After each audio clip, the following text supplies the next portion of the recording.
Rossiyaning Ukrainaga hujumlari oqibatida 5 kishi halok bo'ldi. O'zbekistonda iyulda harorat me'yordan yuqori bo'lishi kutilmoqda. Shaxsiy ehtiyoj uchun olib kirilgan telefonlar endi avtomatik tarzda O'zIMAIdan ro'yxatdan o'tkaziladi. Qozog'iston qurolli kuchlari yuqori darajadagi jangovar shaylik holatiga keltiriladi. Toshkentda svet o'chishi 55 ming iste'molchiga ta'sir qilganini ma'lum bo'ldi. Rossiyada qonuniy ishlashni xohlaysizmi? Hujjatlar bilan ovora bo'lmang. Biz sizga barcha zarur hujjatlarni tez va qonuniy rasmiylashtirishda yordam beramiz. Registratsiya, mehnat shartnomasi, ya'ni трудовой договор, уведомление, Turkmaniston fuqarolari uchun 1 yillik ishchi viza, professional yuridik yordam, tezkor rasmiylashtirish, bepul maslahat. Hoziroq biz bilan bog'laning. Mutaxassislarimiz sizga mos yechimni tavsiya qiladi. Qonuniy ishlang, xotirjam daromad toping. Murojaat uchun ushbu raqamlar orqali biz bilan bog'laning. Rossiyaning Ukrainaga hujumlari oqibatida 5 kishi halok bo'ldi. Rossiyaning 28-iyun kuni amalga oshirgan hujumlari oqibatida Ukrainaning janubiy sharqiy va shimoliy sharqiy hududlarida kamida 5 kishi halok bo'ldi. Yana bir necha kishi jarohat oldi. Bu haqda mahalliy rasmiylar ma'lumot berdi. Zaporojye viloyati gubernatori Ivan Fedorovning Telegram orqali ma'lum qilishicha, viloyat markazi Zaporojye shahriga qilingan zarbalar oqibatida 2 kishi halok bo'lgan, yana 16 kishi jarohatlangan. Gubernator e'lon qilgan suratlarda yong'inga uchragan bino va vayron bo'lgan turar joylar aks etgan. Rossiya bilan chegaradosh Xarkov viloyatida esa Zimov shahriga raketa zarbasi berilgan. Viloyat gubernatori Aleksey Negubovning bildirishicha, hujum natijasida 1 kishi halok bo'lgan, 8 kishi, jumladan 2 nafar bola jarohat olgan. Xarkov viloyati politsiyasi esa yana bir politsiya xodimi shimolroqdagi aholi punktlaridan birida fuqarolarni evakuatsiya qilish ishlari tashkil etayotgan vaqtda halok bo'lganini ma'lum qilgan. Qayd etilishicha, Sumi viloyatida ham chegaraga yaqin hududda hujum sodir etilgan. Viloyat rahbariyatining ma'lum qilishicha, 1 nafar keksa ayol vafot etgan. Hujumlarning atayin tinch aholi hududiga yo'naltirilgani haqida esa mustaqil xabarlar tarqalmagan. Ma'lumot uchun, Rossiya ham Ukraina ham 4 yildan ortiq davom etayotgan mojaro davomida tinch aholini ataylab nishonga olmaganini ta'kidlab keladi. O'zbekistonda iyulda harorat me'yordan yuqori bo'lishi kutilmoqda. O'zbekistonda 2026-yil iyul oyida o'rtacha harorat me'yoriy qiymatlarda 1,5-2 darajaga, janubda 2-2,5 darajaga, shimolda va cho'l hududlarda 2,5-3 darajaga yuqori bo'lishi kutilmoqda.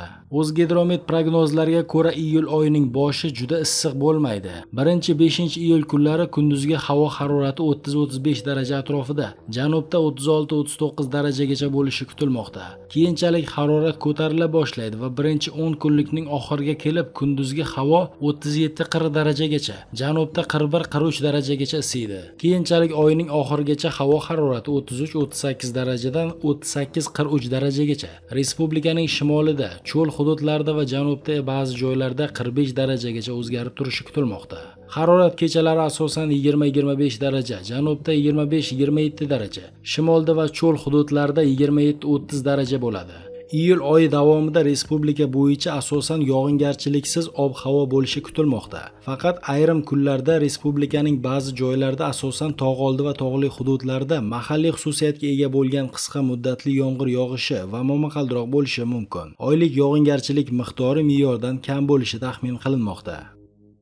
Shaxsiy ehtiyoj uchun olib kirilgan telefonlar endi avtomatik tarzda O'zIMAIdan ro'yxatdan o'tkaziladi. Endi chetdan shaxsiy ehtiyoj uchun olib kirilgan telefonlar avtomatik tarzda O'zIMAIda ro'yxatdan o'tkaziladi. Daryo muxbirining xabar berishicha, bu haqda 29-iyun kuni Toshkent Aero ixtisoslashtirilgan bojxona kompleksi bosh inspektori Shahobiddin Normurodov Toshkent xalqaro aeroportiga uyushtirgan press turida ma'lum qildi. Qayd etilishicha, 2026-yil boshidan buyon 180 mingdan ortiq fuqaro yo'lovchi bojxona deklaratsiyasini to'ldirib harakatlangan. Shulardan 85% dan ortiqrog'i aynan mobil qurilmasini IMEI kodlarini ko'rsatgan holda deklaratsiyalar to'ldirgan. Bu jarayonlarni avtomatlashtirish, raqamlashtirish hamda bojxona organlarida fuqarolarning ketadigan vaqtini qisqartirish maqsadida yangi dastur yo'lga qo'yildi. Endilikda deklaratsiya to'ldirishga ko'p vaqt ketmaydi. Buning uchun fuqaroning pasport ma'lumotlari va IMEI kod ma'lumotlari talab etiladi. Face ID bilan tasdiqlanadi. Bojxona olib kirish doirasida bo'lsa, telefonlar avtomatik tarzda rasmiylashtiriladi. Shu dastur o'zida O'zIMEI tizimidan ham ro'yxatdan o'tish imkoniyati yaratildi.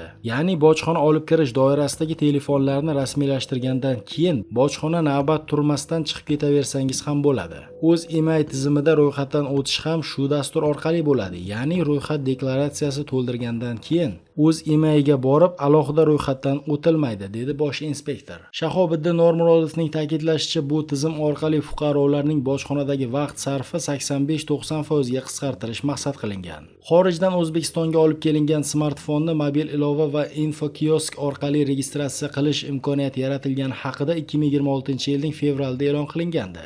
Bojxona qo'mitasi va O'zEMI hamkorligi tufayli O'zbekistonga telefon importidan bojlar tushumi keskin ko'payganini ma'lum qilgandi. Jismoniy shaxslar xorijdan o'zi bilan olib kirgan ikkita mobil qurilma, ya'ni telefonni bojxona to'lovlarsiz ro'yxatdan o'tkazish mumkin. Qozog'iston qurolli kuchlari yuqori darajadagi jangovar shaylik holatiga keltiriladi. Qozog'istonda qo'shinlarni yuqori darajadagi jangovarlik shaylik holatiga keltirish bo'yicha mashg'ulotlar o'tkaziladi. Bu haqda mamlakat mudofaa vazirligi xabar berdi. Aniqlik kiritilishicha, mashg'ulotlar 29-iyundan 2-iyulgacha bo'lib o'tadi. O'tkaziladigan tadbirlar rejali o'quv tusiga ega hamda harbiy qismlar va o'quv poligonlari hududida bo'lib o'tadi, deyiladi xabarda. Vazirlikning bildirishicha, ayrim yo'llar vaqtinchalik yopilishi mumkin. Mudofaa vazirligi ijtimoiy tarmoqlar foydalanuvchilari va ommaviy axborot vositalari vakillarini faqat rasmiy manbalarda e'lon qilingan ma'lumotlarga tayanishga chaqirgan. Toshkentda svet o'chishi 55 ming iste'molchiga ta'sir qilganini ma'lum bo'ldi. Toshkent shahrida yuksak podstansiyasida sodir bo'lgan avariyaviy holat sabab poytaxtdagi 4 tumanda va Toshkent viloyatidagi 1 tumanda elektr energiyasi uzilib qolgani haqida xabar berilgan edi. Dastlabki o'rganishlarga ko'ra, podstansiyadagi 110 kV tarmoqda texnik nosozlik yuzaga kelgan.